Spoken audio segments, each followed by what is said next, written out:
Today's proceedings are being recorded and captioned, and the archived event will be available on the Region 2 website in the coming days. You should hear audio through your computer speakers, so please ensure that your volume is turned up so you may hear the proceedings accordingly. In the top right corner, we ask if you'd like to receive news and updates from Region 2. If so, please enter your email address and we will be sure to add you to the distribution list. We will have a question and answer session after the presentation concludes. You'll see a Q&A pod in the lower right-hand corner, and please feel free to submit your questions about the subject matter there, and time permitting, we'll do our best to answer them. Finally, all the resources talked about today are available for you to download in the file share pod, which we will share at the end of the presentation. You can click on each file and download it using the download button. And with that, I'd like to turn it over to Debbie Costa, Preparedness Specialist with Region 2, to introduce our speakers and today's proceedings. Thank you, Allison. I'm Debbie Costa, the Preparedness Liaison on the New Jersey FEMA Integration Team. On behalf of our team working to strengthen preparedness across New York, New Jersey, Puerto Rico, and the Virgin Islands, I'm thrilled to welcome you to our preparedness webinar tonight.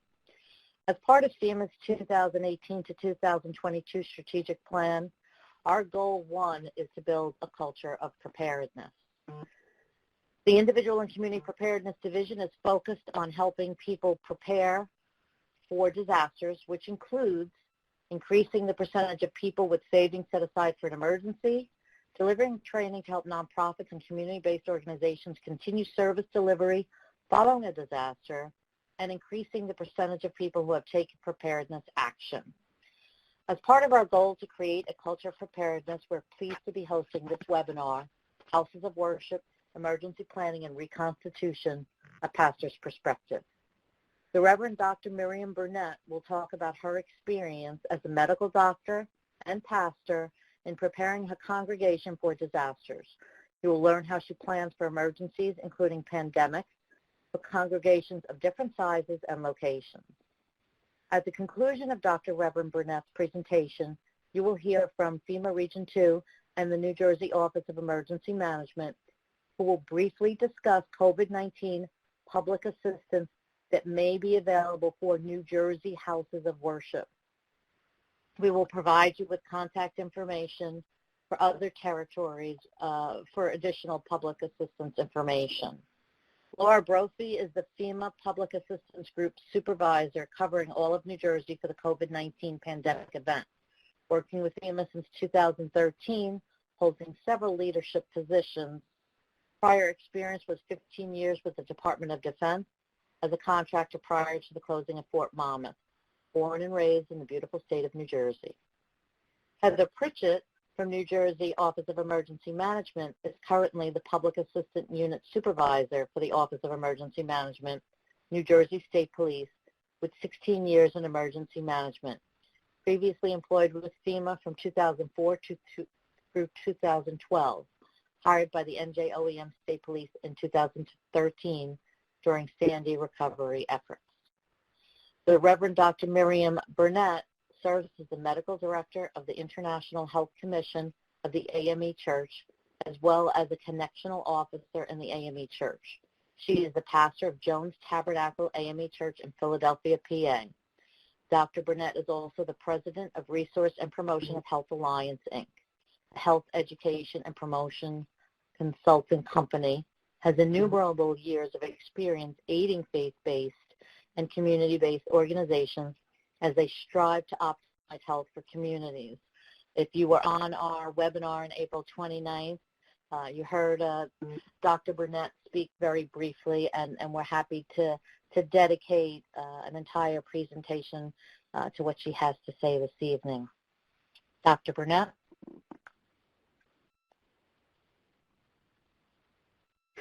Good evening. How are you all doing today?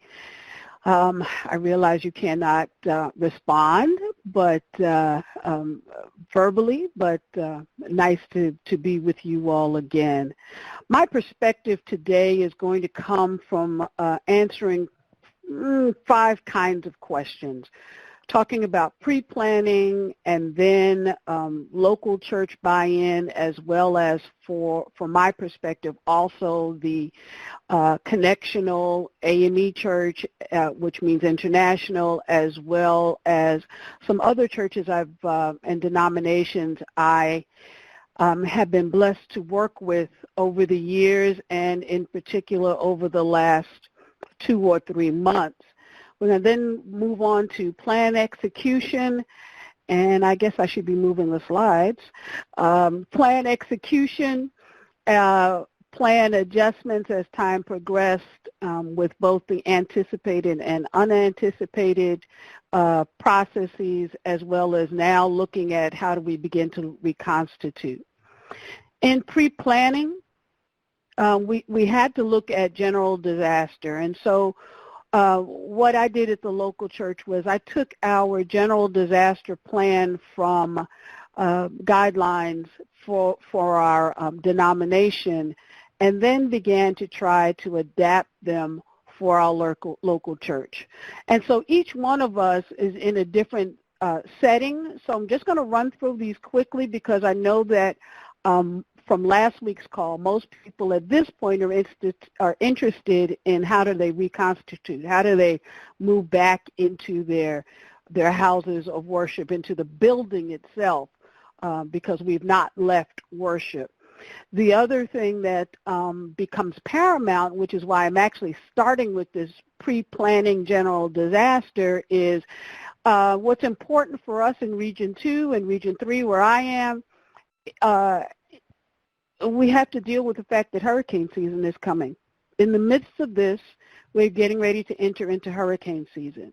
And so we have to be prepared not only for this pandemic, but for where are we going to go, how are we going to be able to respond in this COVID environment for general disasters that can occur, in particular hurricanes. And so that means being generally prepared for what's going or could happen. How are we going to deal with what happens when disaster strikes within our areas, in our regions? And so there's a guidebook that, if anyone wants, is on the AME Church Health International Health website. It is amechhealth.org. So African Methodist Episcopal Church, the word health.org. So you can find the details of this 25-page document there. There is no way that I can do that in the time that has been allotted to me. So, but in the key pieces are making sure that we are dealing with acute human need and respond to those people who are suffering. As an African American pastor who comes from has family in many parts of the diaspora, of African diaspora, and but being particularly interested in dealing with those who are black and brown, as well as from poor communities, making sure that what we have seen with the health inequities that have been brought to light and brought to bear are addressed generally, as well as in these crisis moments. We need to make sure that we are working with others, and in the AME Church, that means working with our other connectional departments. It means working with all layers of our strata, but it also means with working with our partners, like working with FEMA and working with other agencies that can help us to be able to mitigate as well as prepare for what is to come. We have to make sure that we are providing printed and audiovisual and electronic and website presence and apps and everything else in order to make sure our people at all levels have great communication and that they are able to be able to get trusted information, that we become the trusted source. One of the things when I was doing my Master of Public Health became ringing clear in all of the studies that I was reading was that church help is sought before help is sought from other agencies. Internal church help versus external resources. So that means our congregations, and in particular where I serve at Jones Tabernacle, we have to be very aware that we have to make sure that we have the information so that our people can be whole, or at least try to be as whole as humanly possible. In 6 phases of disaster response, we need to make sure we're looking at early preparation. Do we have timelines set? Do we have planning set? Have we begun to train our people for all things that are possible? Have we begun to look at what are the resources within and what do we need to supplement with in order to make that happen? Now, many of you all are on the call already know all of that information, and so I'm trying to level set us so that we are all in the same place so that we can move forward together. So training is essential. Even for people that have done this repeatedly over the years, we all know that things change. And so fire drills, evacuation drills, pandemic drills, all should have been occurring and definitely need to be occurring now as we begin to look for that. Then we're in the time of imminent danger, after the alerts, the prepare structures, the evacuation, and taking necessary actions. We are in a state of emergency and in relief right now, making sure that the emergency assistance is ready. And then we've already begun to move into recovery phases, and then looking at the aftermath. How do we rebuild? How do we regain our strength? How do we move from, there are some congregations that will not be able to go back into their buildings because they won't be able to do the things we're going to be talking about later about making sure that the deep cleaning has occurred in a very professional manner. So we have to be able to deal with that. And so in terms of our preparation, there needs to be a church disaster coordinator and team. Even as we begin now to think about moving back into our church buildings, that becomes even more important. We have to make sure that we have people in place who can conduct the drills with staff, who can conduct the drills with our congregants and neighbors, because we need to be able to help the community in which we serve. If our houses of worship are not dealing with what is the communities in which we sit, I'll just say it, we have problem with our ministry. And so we need to make sure that we are doing that in a real way. We need to make sure our churches have established a response plan, as well as collecting relief supplies and storing them in the church. Now, let's talk about what I have seen not only at my local church, but in many churches, and the spectrum is wide. So what would be our anticipated response? Our anticipated response would be that only 10% or 20% of the people got on board. And that the training that occurred, only 20% of people respond to anything anyway. So is that 20% truly trained, and are they going to be able to handle the rest? The unanticipated response for me at Jones Tabernacle was everybody was on board. I've never seen anywhere where we move from 20% to 100% overnight. And so it's wonderful to be able to move to a place where you know that the church disaster coordinator for us is our trustee board and our steward board. The head of both of those. I believe one is actually at the head of the steward board is actually on our call today. Being able to make sure that we have established a response plan and everybody knows their job. For us, our class leaders were and are still responsible for knowing where everybody is. What are we supposed to do? They are the trusted mechanism to get that word out. I will tell you that in this COVID-19 response, everybody is saying they're talking to more people than they've ever talked to before for longer periods of time. They know more information about people than they've ever known before. Well, that's because the plan in place went forward and moved forward. In order to collect relief supplies and store in the church, that needs to be designated where you're going to do it. How are you going to make that happen? How are you going to be able to move forward? I'm going to speed up a little bit because I want to spend the last 15 minutes talking about Reconstitution. And so make sure that your disaster team is trained. However, your denomination, if you are a part of a denomination, is actually, if they have a plan, that your people know that plan. Make sure that you have some folk who are Red Cross, who are certified or otherwise CPR engaged. Make sure that if you have access to the Citizens Corps or VOAD, volunteer organizations active in disaster, that you have tied into that. Make sure your evaluation of your local church is done. What can we do? What can't we do? What can we mitigate? How can we change it? And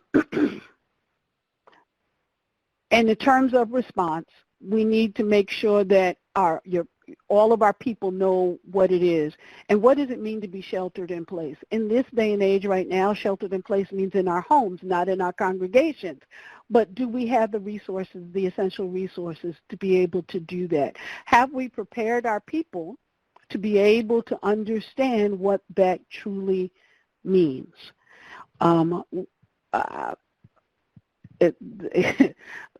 of the response from from the folk at Jones Tabernacle was, do you really mean I have to restock my pantry? I do. And I need you to do it now. And this is way back in February. It actually was right after we came out of hurricane season last year. I said it again. And so a lot of people said, well, my pantry's already stocked. And then so the question becomes, when's the last time you rotated it? Are all of your staples still in stock? And even now, as we start to look like we're moving out of this, if we still have staples in our cabinet that we have not used, have we moved them to the front so that we can begin using them? If we have no intentions of using them and they're getting ready to expire, have we thought about giving them to a food bank or other food distribution resource? And then restock. Don't just give it away and not restock. We need to make sure we're doing that and helping our people to understand that that is a part of their responsibility. So in terms of the overall COVID response, we need to make sure we're doing the overall messaging and the documentation in our social media and websites and presentations, and our external partnerships are in line. And for our future planning, do we need local or regional webinars, much like this? But are we doing that for our local congregation specifically? Have we held trainings on site for our people? As we begin to move back in to our congregations, we need to also begin to make sure that we are still dealing with the broad topics and resources of disaster preparedness and response for hurricanes and tornadoes, and depending on where you are, it could be mudslides or other flooding. We see more insects and those kinds of things going on now. How do we deal with health disparities and health inequities? And in this climate, how are we dealing with death, dying, and hospice? How are we dealing with people that cannot go to the hospital and see their loved ones? How are we dealing with these graveside funerals? And then the masses of the church have not been able to participate if live streaming was not available. How do we deal with the mental health anxiety? Is it going to happen again? How do we deal with the depression? And we need to make sure those things are in place. We need to be able to deal with the chronic diseases. Many folk have chosen not to deal with their chronic diseases during this time. They didn't stock up on medicines. And so now they're running out, or they have run out. They're not taking advantage of telehealth. They're not taking care of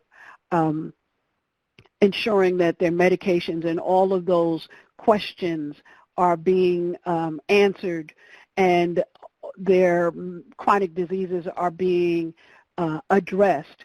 How do we ensure, when we've told people for years, it's been over 30 years for me, how do we tell people, you need to make sure that you're getting your A1Cs, and then tell them don't come in the office? Well, how do they get that done? Do they know how to get that done? Have we begun to tell them, how are we going to deal with that? How do we deal with people who now one-on-one with our elderly or those with dementia and Alzheimer's, and now they've been in the house unable to get any respite care for the last 2 or 3 months? How do we make sure that as we begin to be able to move around again, those folk may be the first people that need to get some additional care because they need to go out and just sit in the park in order to be able to breathe again? How do we deal with the substance abuse and addictions and recovery that may have had relapses because of an increase in anxiety and self-medication? How do we deal with other communicable diseases? One of the friends of mine has said that they have seen an increase in STIs during this time. That's strange to me. How do we continue to deal with nutrition and exercise? Many folk have not gone outside and done their walks. I'm used to going to the gym at 6 o'clock in the morning 4 days out of the week and haven't been one time because the gym is closed. How am I going to get back into the exercise regimen that I had? Because it's easy to not do that. How do we provide care for the caregivers? Many clergy on this call, clergy families represented on this call, lay leaders on the call. How do we get a break, and when do we get a break? Because I'm here to tell you that it actually may increase rather than decrease our commitment to what we have to do. How do we deal with social determinants of health? All of those things have to be done. So when we talk about reconstitution, we talk about making sure we are maintaining and continuing our individual household infection controls, that we begin to look at our buildings and grounds. Have we done the deep cleaning? Do we have a checklist? Do we know what needs to be done in terms of making sure that all of our property actually has been taken care of? Have we looked at whether or not the water supply that's in our churches that has been stagnant is actually now the building water systems are available for us to be able to deal with? Do we have all of the necessary supplies to continue the cleaning and disinfection that must happen after every time we meet? So in terms of being able to deal with those cleaning, let's just briefly talk about the cleaning, the building cleaning. We need to make sure that we have, before we can even walk back in the door, the team, the coordination team needs to make sure that carpets have been shampooed, that we've sanitized pews and everywhere else where someone could have touched. That's everywhere. Are we able to make sure that we've sanitized bathrooms and doorknobs and light switches and microphones? And are we making sure that all of the things that we need to make, the water fountains have been disabled and bottled water is available?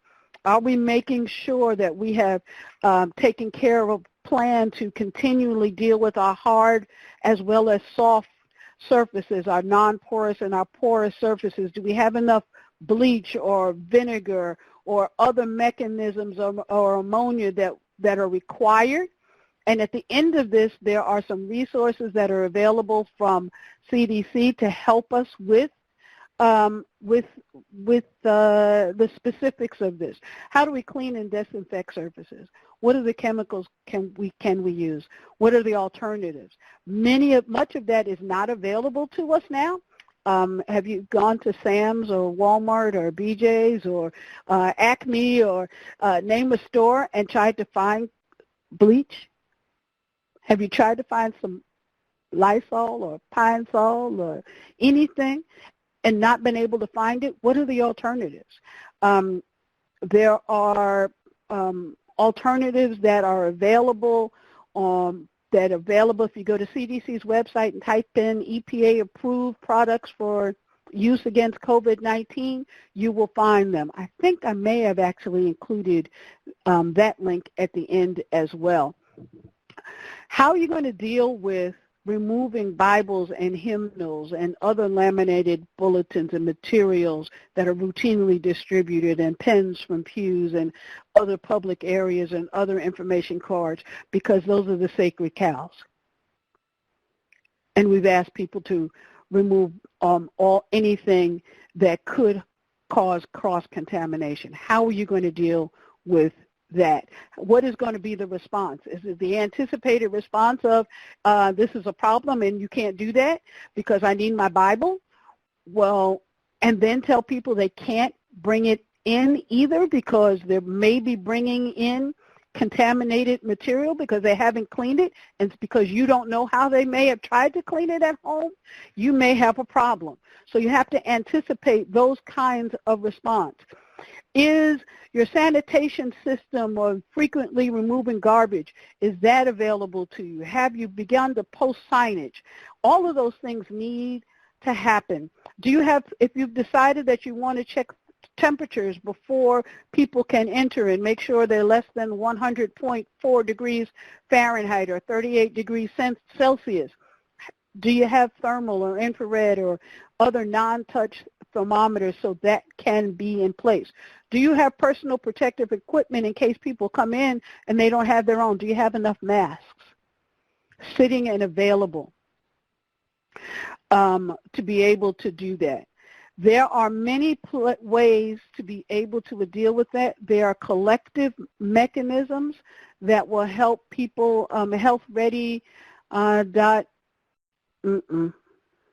Healthcareready.com is getting ready to put up a website and links so that churches can get extra masks and gloves to be able to deal with that lack of access or decreased access. One of the things that happens with our worship services, and we need to consider, is whether or not we have enough of availability to deal with the technology, both if we decide to continue online or other virtual worship, while we're also dealing with in-person worship. Are there enough people to make that happen? And I think one of the things that needs to be, yes, we should consider, I just actually looked up at the chat, should we consider limiting bags brought into the church? The answer to that is definitely yes. I'm actually recommending to my people that they come in with the keys to their car or the key to their car, and that is all. We'll be using a PowerPoint projector with scripture projected onto a wall on one side and a screen on the other. We only have one screen. We're going to make it work. All you need is a blank wall. So people don't have to bring their Bibles in. I'm actually asking them if they are going to bring their phone in, that they keep it in their pocket. Because once you take your phone out, it is another place for possible contamination. Choirs cannot sing, so how are you going to deal with the music ministry? There needs to be a plan for that. And make sure that when you're dealing with streaming or not streaming, that the copyright licenses are adhered to. There are many copyright companies that need to be addressed. Then those things need to be done. Make sure you're keeping a record of everything you're doing. One, for historical purposes, and two, you never know whether or not contract tracing is going to be necessary. And make sure that there's a plan for children. Remember that those who are under 2 years of age cannot wear masks or face coverings. Have a registration process in advance. Consider a pre-registration so that you know whether or not you can accommodate the children back into the building again, how many, what room, what size, making sure that social distancing can be occurred. And here's the part that's going to get you also challenged. Removing all old toys and books that can't be cleaned or that have never been really cleaned. Start with new and fresh items. Again, sacred cows. Transportation ministries need to make sure they've got a plan. Does the bus now need to make several runs to do the same route they used to in order that social distancing? Are you going to make people continue to wear masks? Are you going to make sure that the driver, are you going to make sure that the driver has checked their temperature and has no symptoms? If you're opening the windows, make sure that there's definitely a mask on all of the people that are in the van, because even though it feels great to have the air flowing again, one of the problems is going to be if people are, because they're now so happy to see each other, everybody's going to be having conversation and all of the germs are aerosolized. And so everyone is still going to have to make sure that they are wearing masks. Make sure you're using a seating guide for transportation. Those picked up first proceed to the back of the van or the bus, and you fill from back to the front, and returning home is the same thing. Those who get dropped off first sit in the front, and so people are not having to pass each other by. The music ministry is for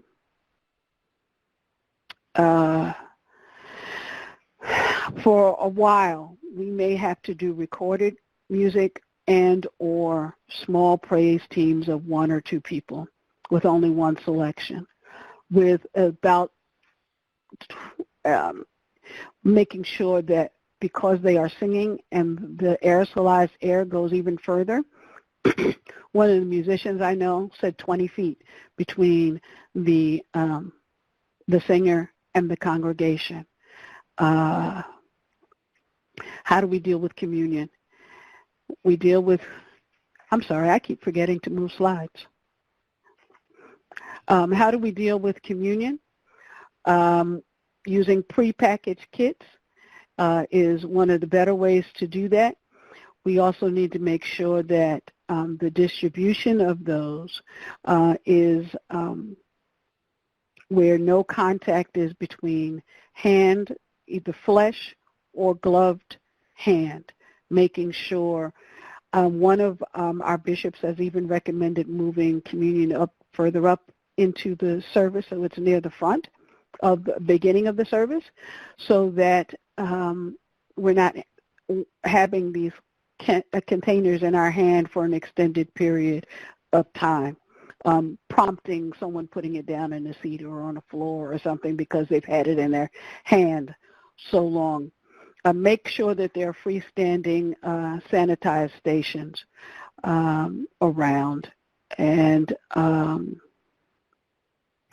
in the African American community and in many others, it has become habit to kiss or otherwise touch the deceased person when we go back to having funerals. That can't be. We cannot have that at all.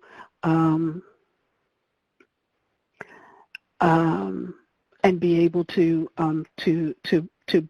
be able to move beyond that. Continue to remember that until this is completely cleared, no hugging, no embracing, no holding hands, no other contact, use non-contact means of greeting. It has got to be the hardest thing that people are going to experience. On Saturday, we did the recording for my church worship, and they wanted to do it on Saturday because there were going to be so many people involved for the Women's Day and Mother's Day celebration. And it was the first time that we'd used Zoom, so it was the first time they had all seen each other. And we spent 20 minutes trying to get to worship because everybody was enjoying being able to see one another again. And once we finished worship, it was another 20 minutes before I finally said, I got to go now. And so, and disconnected the Zoom line. So if it's happening on Zoom, you know what's going to happen when you actually get face-to-face, one with the other. So make sure those moments. And church meals. One thing about the church is we love to eat together. Make sure that you are not serving any food that has been prepared at home because you cannot control that. So that means catering, or doing it in having the food prepared in your industrial kitchen with people who have been certified to do so. I think I'm going to stop here and allow us to ask questions after the other presentations because I believe I'm at my time limit. Thank you, Miriam. We would have given you another 5 minutes. You would have, would you? I think you're going to have a lot of questions. So I just put on the slide the where the documents that I was referring to, so that you can see. So when you download the presentation, you will have these the hyperlinks for these Great. Thank you. Resources. So. So we're going to hear a little bit from FEMA in New Jersey and New Jersey Office of Emergency Management. And before they get started, I just want to reiterate that they are speaking strictly for New Jersey, not for Pennsylvania or New York or Connecticut. But I also want to put out there that NJOEM has requested that if there are any churches or houses of worship in New Jersey, if it's okay that we share your contact information with them so that they could provide additional guidance and resources. So I'm going to ask our team to clear the chat box right now. And if there are any New Jersey houses of worship that do not want us to share their contact information with NJOEM, can you please put something in the chat box? Otherwise, we will be sharing that information with them, and they could update you as the guidance progresses and changes. Okay? Laura, you want to get us started? Sure. Hi, everybody. My name is Laura Brophy. I am one of the leaders for FEMA, currently working this COVID pandemic in New Jersey. We wanted to start out with just explaining to you a little bit about what public assistance is, because the houses of worship are new to our PMP eligible applicants. So what public assistance is, it's supplemental financial assistance to the state, local government, and certain nonprofit organizations for response and recovery activities required as a result of a disaster. Now, you need to remember that FEMA is a reimbursement program that's based upon each applicant performing work that they deem necessary to protect the health, welfare, and public, and continue to provide essential services of federal aid. So, public assistance, private, nonprofit, house of worship. FEMA announced on January 2nd of 2018 that PMP houses of worship are eligible for disaster assistance as community centers without regard to their secular or religious nature. These changes were effective for disasters declared on or after August 23rd of 2017. FEMA's Public Assistance Policy Guide, and the link is there below, provides comprehensive information regarding assistance that FEMA can provide and the requirements that applicants must follow in order to receive this assistance. So some of the private nonprofit requirements, essential non-critical PMPs include community centers, child care facilities, food assistance programs, performing arts facilities, senior citizen centers, homeless shelters, and now also houses of worship. If you're determined an essential or non-critical P&P, you could be eligible for emergency protective measures. And the definition of an emergency protective measure is they're conducted before, during, and after an incident, and they're eligible if the measures eliminate or lessen immediate threats to lives, public health, safety, or they eliminate or lessen immediate threats to significant additional damage to improved or private property in a cost-effective manner. So in order to be considered as an eligible private nonprofit, there are some required documents for your RPA, which is also known as a request for public assistance. So you have to have your DUNS number, your organizational charter bylaws, a tax-exempt letter saying that you're 501c3, D, or E with the IRS designation, your articles of incorporation, and there's a P&P questionnaire that needs to be filled out. FEMA cannot determine if a P&P qualifies as a critical, essential, non-critical P&P until all of these required forms and documentation are submitted. FEMA has made applicants ineligible, unfortunately, for lack of documentation. Part of this reasoning is because we have to go through our Office of Chief Counsel, and they need to ensure that everything is in place before we approve it. So next will be Heather Pritchett talking for New Jersey Office of Emergency Management. Thank you, Laura. Again, this is Heather Pritchett with the State of New Jersey State Police. Again, this is strictly what I'm going to go over with you is how to submit your request for public assistance through our New Jersey state portal. So if you do have questions in regards to other regions or states, I'm sure you can enter them in the chat, and they'll provide you region with your contact. So again, you're going to hear a lot the acronym RPA. FEMA has a lot of acronyms. So that stands for Request for Public Assistance. That's going to be your first step in entering your official application to FEMA. So for the state of New Jersey, you're going to go to, it's NJEM grants, which you have on the slide, and I'm sure they're going to provide these slides to you after this webinar.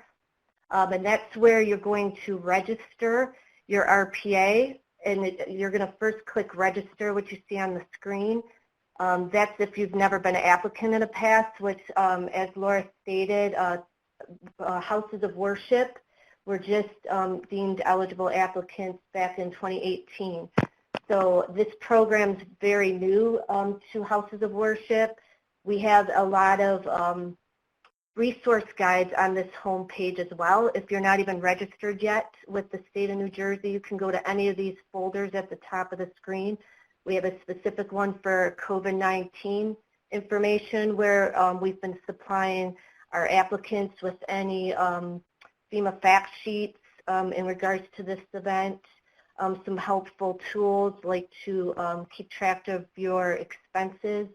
And then we also have some user guides as well and information on open grants currently. So going to the register button, you would just select register. It's going to ask you several, questions as far as like your name, address, title, contact information, email address, phone number. Once you register, you will get a response back via email with a password. At that point is when you're going to then log into the system, and you'll have your temporary password, of course, and then you will set up your main password from there. Once you get into the system, you're going to fill out an electronic form, and it's, again, the request for public assistance. It's going to generate a similar form to what you see on the screen here. Once you fill in all that information, the state of New Jersey will transfer the data over to FEMA. FEMA does have a new grants portal, but the state of New Jersey is transferring that information as of right now for the applicants.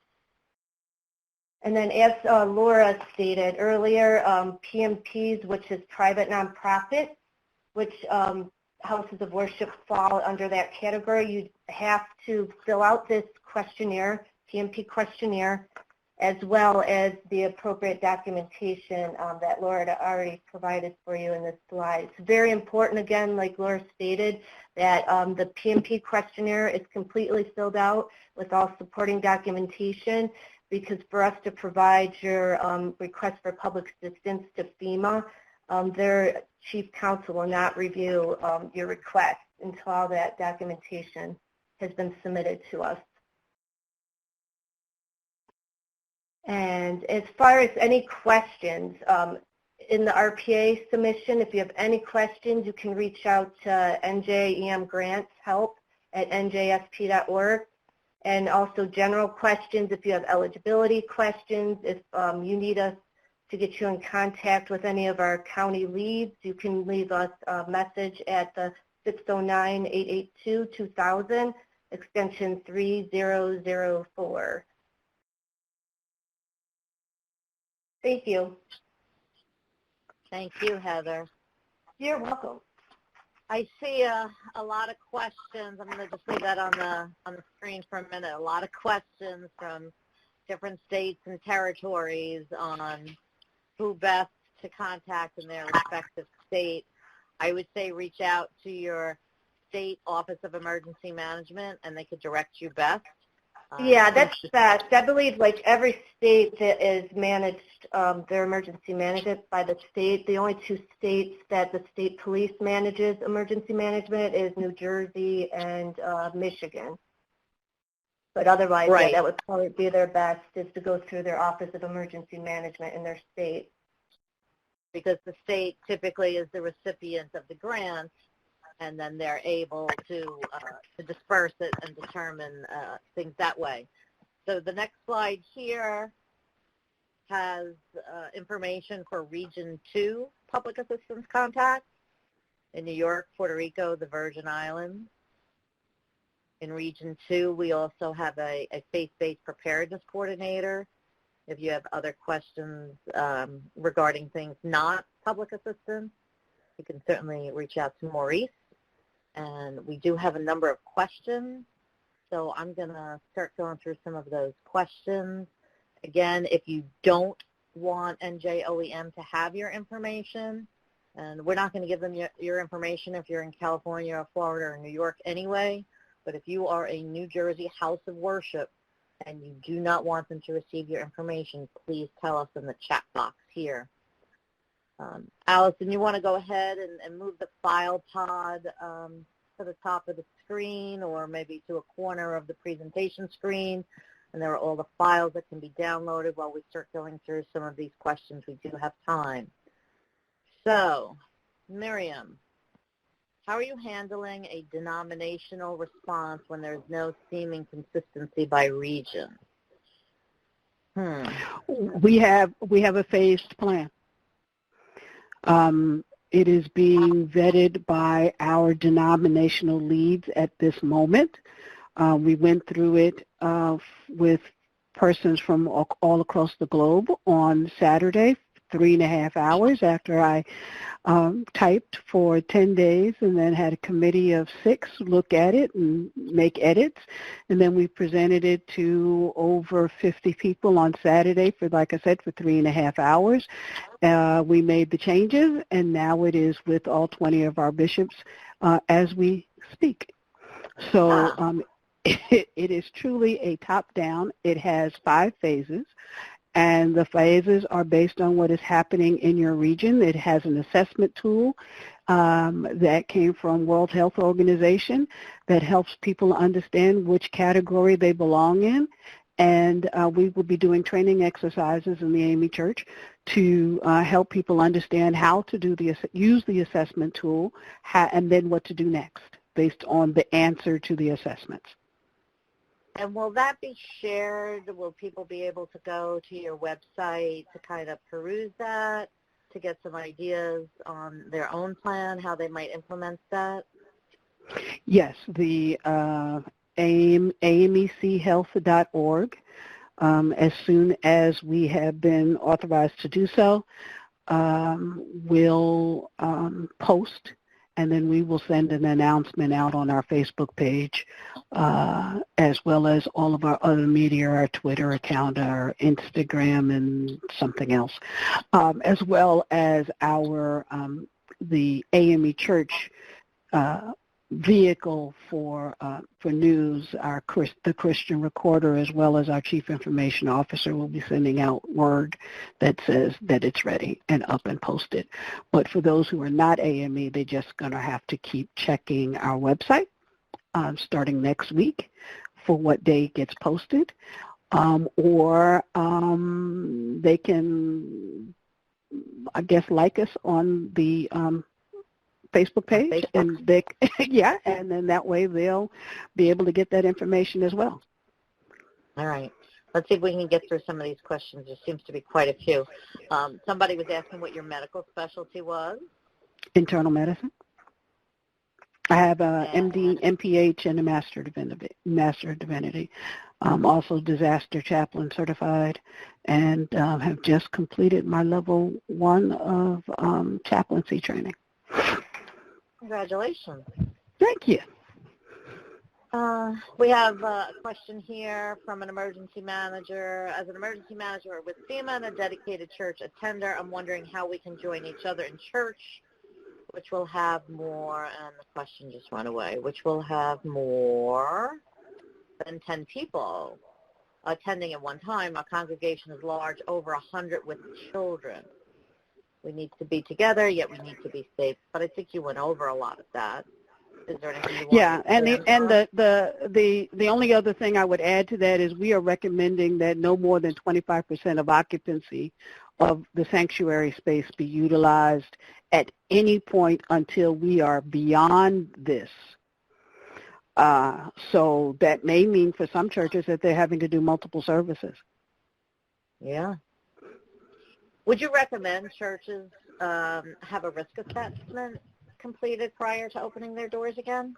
Absolutely, and that's we downloaded the World Health Organization risk assessment tool and their decision tree, and that's what we will be using to help us understand what to do.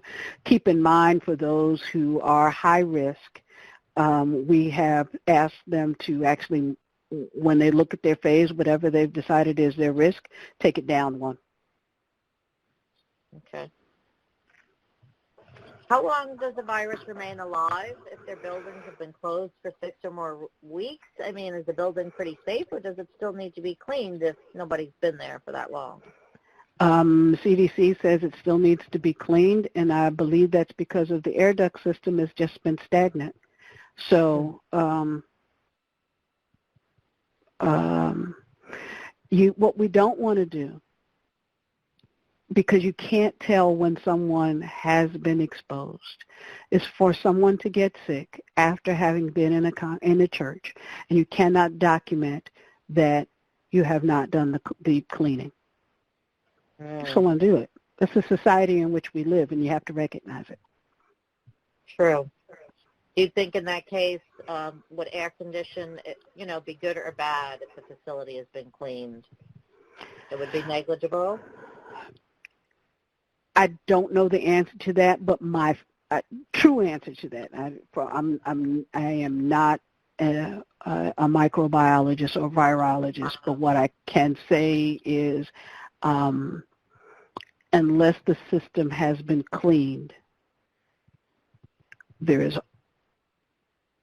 I would think there would still be risk. But again, I'm not a microbiologist. Understood. Do you foresee houses of worship providing Mass to their congregants? I do. Okay. I do, which is why I gave that healthcare ready link, because you're going to need some.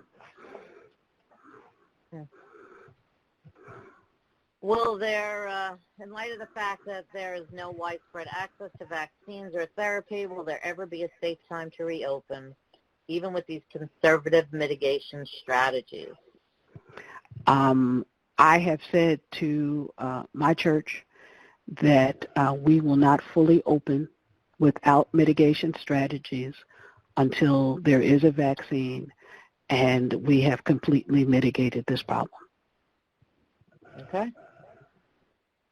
However long that takes. This would be for Laura or Heather. Someone was asking with regard to the tax exempt letter. How recent should that letter be?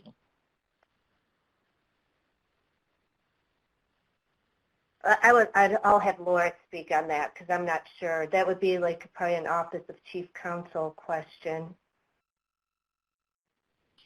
Yeah, I mean, I would think it would, I don't know specifically how recent it has to be, but I would assume that it probably has to be current within the year so that the exempt status was eligible now.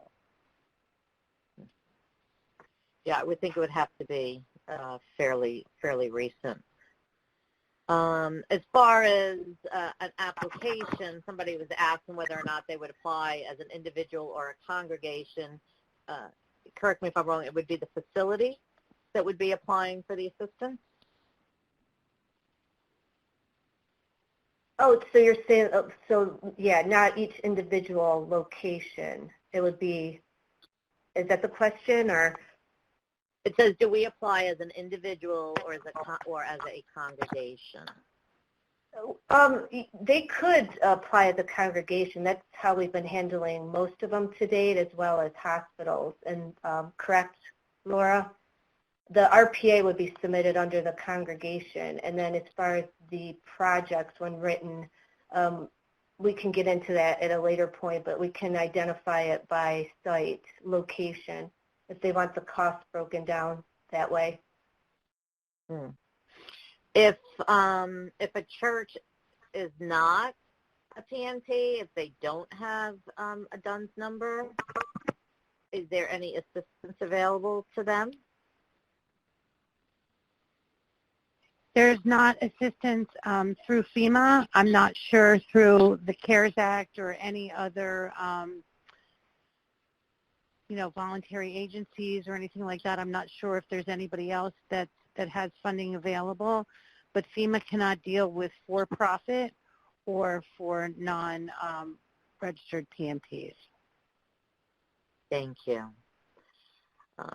Do either of you know if, in addition to FEMA, will the state of New Jersey make more state aid available to houses of worship for grants? I'm sorry, I didn't catch what you said at the beginning. Will the state of New Jersey make more state aid available to houses of worship? That I could not answer on. I'm sorry. I could get further information, but I strictly just work with the public assistance grant in New Jersey. I would add to that the New Jersey Office of Homeland Security and Preparedness does have a state nonprofit security grant, and I would direct you to their website for more information. Yeah, and I know, correct, SBA also would assist for for-profit businesses, but that would be more economic type injury. Okay. What kind of work does the RPA typically aim to pay for COVID-19 in respect to houses of worship?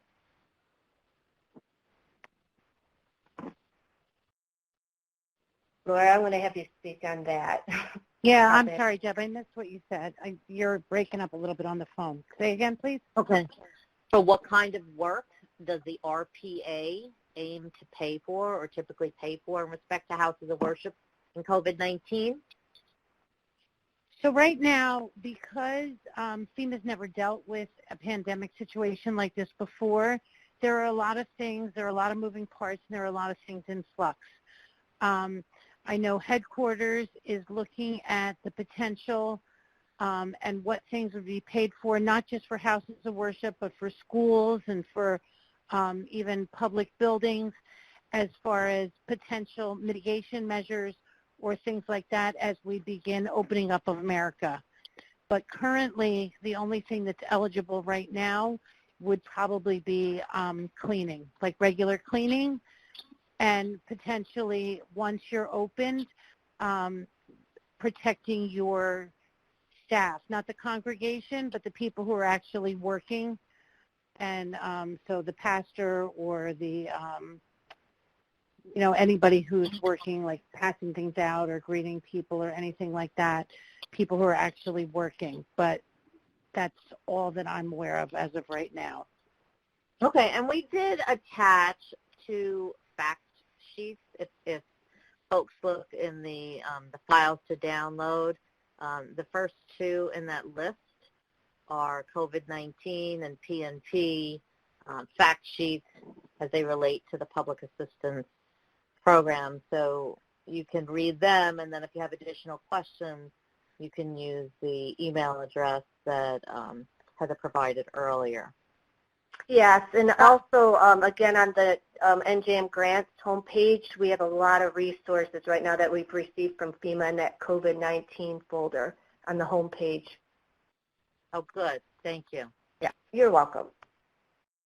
Dr. Burnett, do you think it would be proper to have people sign statements saying they're entering the church building at their own risk? Yes. Yeah? Is that something that you're considering at your house of worship? I've already developed the form. Huh. That may be something that people are going to be asking you to share as well. Okay. They would need to have it vetted by their own legal counsel, but I've done that. But yeah. Mm-hmm. Okay. I'm just looking. I'm from New Jersey. If we have service outside, is there a capacity on attendance with social distancing?